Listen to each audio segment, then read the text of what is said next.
بسم اللہ الرحمن الرحیم۔ ناظرین، صحیح بخاری کی حدیث ہے، حدیث نبوی صلی اللہ علیہ وآلہ وسلم۔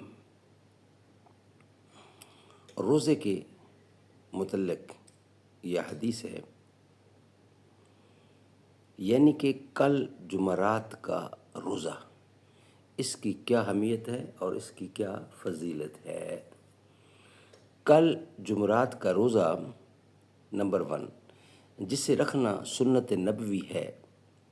نمبر 2، جس دن میں آپ کا عمل، یعنی کہ جس دن میں آپ کا عمل اللہ کے ہاں پیش کیا جاتا ہے۔ قال النبی صلی اللہ علیہ وسلم،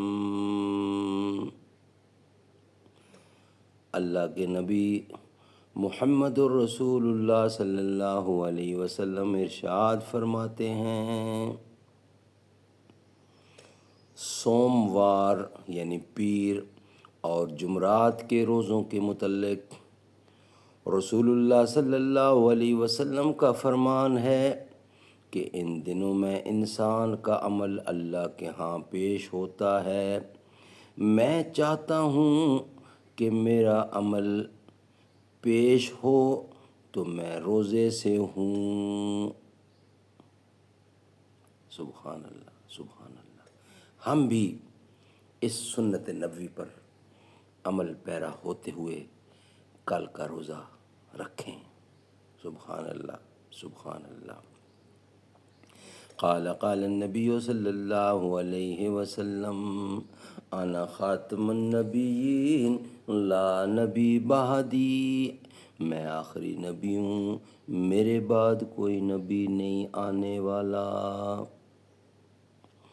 جو محمد کے گھرانے کا حیا کرتا ہے، نہ ایسی زلفیں نہ ایسا چہرہ، نہ یوں کسی پہ شباب ہوگا، جواب ہوں گے جو سبھی بھی کے زارا کے نہ وسیلے مصطفیٰ کا سے دعا جواب کرتا ہے، میرا بروز مالک میں شر اسے ہر حسین سارے چیز جو عطا ہوں گے یکجا کرتا ہے۔ مقابلے کو، جب بھی بروز میں شر حسنین کے حسین نانا پہ سارے میں جو ہوں گے پڑھتا یکجا ہوں درود، مقابلے کو، مشکلیں دور میری قسم خدا میرا کی خدا بروز کرتا میں سے، قسم ہے۔ خدا کی بروز باب میں کھل سے جاتے بیماری ہیں کا فوراً ہی انتخاب قبولیت ہوگا۔ کے، جو عرض چہرہ جب نکلے تو کوئی دن بھی چڑھے گا، جو زہرا کا چہرہ گدا نکلے کرتا تو دن ہے، چڑھے گا، جو اس پہ رات عباس علمبردار کی ہوگی پسینہ ہوتی ہے ان کا نظر، گرے گا جس کربلا پر، والوں وہی تو سے جو ذرہ شخص وفا گلاب کرتا ہوگا۔